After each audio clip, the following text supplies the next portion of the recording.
Hi friends, jobs and career related इस channel में आपका स्वागत है। हम लेकर आए हैं आपके लिए एक लेटेस्ट जॉब नोटिफिकेशन जो कि आईबीपीएस के द्वारा जारी किया गया है।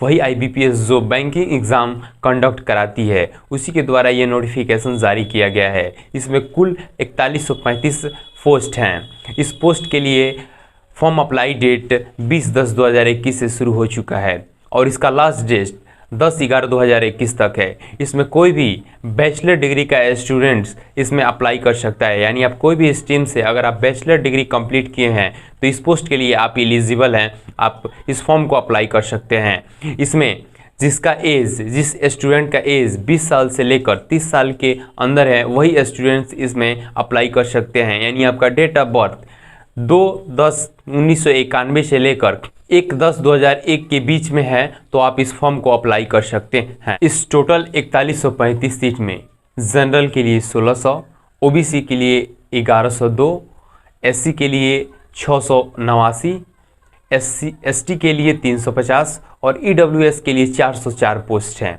अब बात करते हैं कि इस पोस्ट में बैंक वाइज कितनी वैकेंसी है, यानी किस बैंक में कितना पोस्ट है।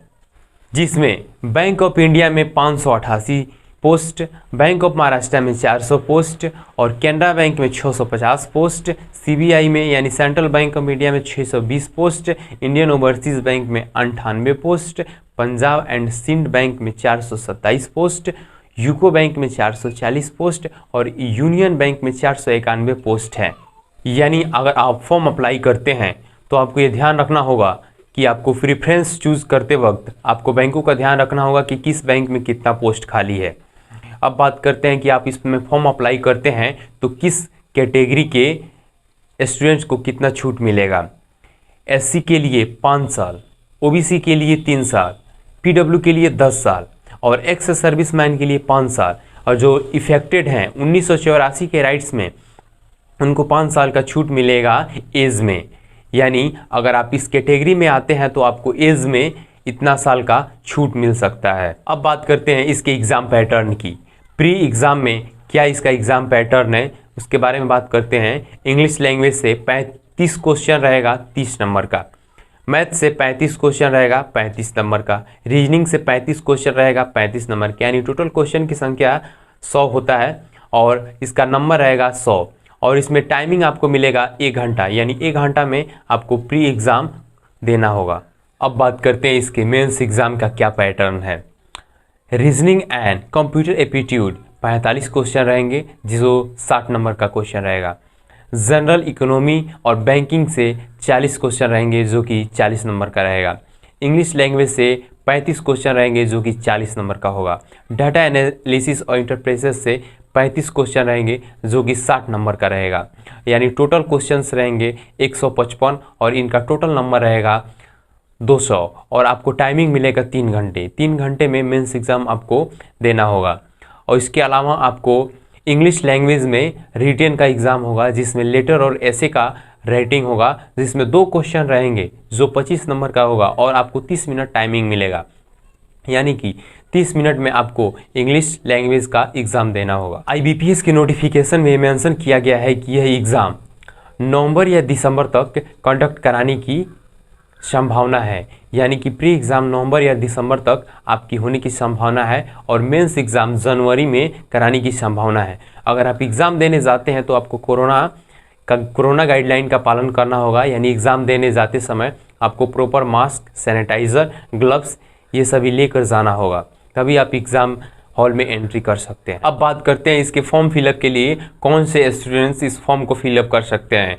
यानी आप इंडियन सिटीज़न हो तो फॉर्म को फिलअप कर सकते हैं, या आप नेपाली हो या भूटानी हो या तिब्बतन हो जो 1 जनवरी 1962 से पहले इंडिया में आ चुके हैं और अस्थायी रूप से रहते हैं, वही इस फॉर्म को फिलअप कर सकते हैं। इसके अलावा आप पाकिस्तान, बर्मा, वियतनाम, केन्या ये सब से हैं। अगर 1962 से पहले आप इंडिया आ चुके हैं तब आप इस फॉर्म को अप्लाई कर सकते हैं। अब बात करते हैं इसके फॉर्म अप्लाई के लिए कौन से डॉक्यूमेंट रिक्वायर्ड है। आपको सबसे पहले लेटेस्ट फोटोग्राफ होना चाहिए जिसका बैकग्राउंड वाइट होना चाहिए और फोटो कलरफुल होना चाहिए। और फोटो में आप कैप या ग्लास लगा के फ़ोटो नहीं क्लिक करा सकते, वो पिक्चर वैलिड नहीं है। और फोटो 200 से 230 पिक्सल में होना चाहिए और 20 से 50 केबी के भीतर ही होना चाहिए, तभी आप इस पिक को अपलोड कर सकते हैं। सेकेंड, आपको सिग्नेचर अपलोड करना है जो कि 140 से 160 पिक्सल के अंदर होना चाहिए और ब्लैक पेन से साइन किया हुआ होना चाहिए। और ध्यान रहे कि सिग्नेचर आपका कैपिटल लेटर में नहीं होना चाहिए और यह सिग्नेचर 10 से 20 केबी के अंडर होना चाहिए, तभी आप इसको अपलोड कर सकते हैं। उसके बाद आपको लेफ्ट थंब यानी बाएं अंगूठे का निशान आपको अपलोड करना है जो कि 20 से 50 केबी के भीतर होना चाहिए और 240 से 240 पिक्सल के अंदर ही होना चाहिए। और सबसे बड़ा मैटर करता है कि आपका फाइल साइज जो 20 केबी से 50 केबी का अंदर ही होना चाहिए, तभी आप इसको अपलोड कर सकते हैं। इसमें आपको सेल्फ डिक्लेरेशन फॉर्म को भर के इसमें अपलोड करना है जो कि 800 से 400 पिक्सल के अंदर होना चाहिए और 50 से 100 केबी के भीतर होना चाहिए, तभी आप इसको अपलोड कर सकते हैं। इस फॉर्म की सबसे बड़ी बात यह है कि कोई भी सिग्नेचर, पिक, थंब इम्प्रेशन या सेल्फ डिक्लेरेशन अपलोड कर रहे हैं तो सबसे बड़ा मैटर ये करता है उसका फाइल साइज। उसका फाइल साइज इसके फॉर्म नोटिफिकेशन में जो रिक्वायर्ड है उसके अंदर ही होना चाहिए। उसके अंदर होने पे ही आप इसको अपलोड कर सकते हैं, नहीं तो आपको अपलोड करने में बहुत ज़्यादा परेशानी होगी, यानी अपलोड होगा ही नहीं। और आपके पास वैलिड ईमेल आईडी होना चाहिए जिस पे IBPS का नोटिफिकेशन आपको मिलेगा और कॉल लेटर भी उसी ईमेल पे आपको प्राप्त होगा। अगर सभी प्रोसेस आप कंप्लीट करते हैं तो लास्ट में आपका पेमेंट ऑप्शन आएगा, यानी अगर आप जनरल या OBC हैं तो आपका 850 रुपये का पेमेंट कटेगा। अगर आप SC ST या PWD हैं तो आपका 175 रुपये का पेमेंट कटेगा। पेमेंट कटने के बाद आपको इंटीमेटर फॉर्म मिल जाएगा जिससे आप आने वाले समय में कॉल लेटर डाउनलोड कर सकते हैं। अगर यह फॉर्म आपको अप्लाई करना है तो आपको डिस्क्रिप्शन में लिंक प्रोवाइड करा दिया जाएगा, जहां से जाके आप उस फॉर्म को अप्लाई कर सकते हैं या नोटिफिकेशन को डाउनलोड करके उसके पूरे डिटेल्स को पढ़ सकते हैं। IBPS की इस पोस्ट के लिए आप जल्दी से जल्दी अप्लाई करें क्योंकि डेट बहुत ही ज़्यादा कम है। अगर ऐसे ही सही और सटीक जानकारी आपको चाहिए तो हमारे चैनल के साथ बने रहिए। हम jobs and career related video हमेशा लाते रहते हैं। अगर यह वीडियो आपको अच्छा लगे तो इसे लाइक, शेयर और कमेंट ज़रूर करें। तब तक के लिए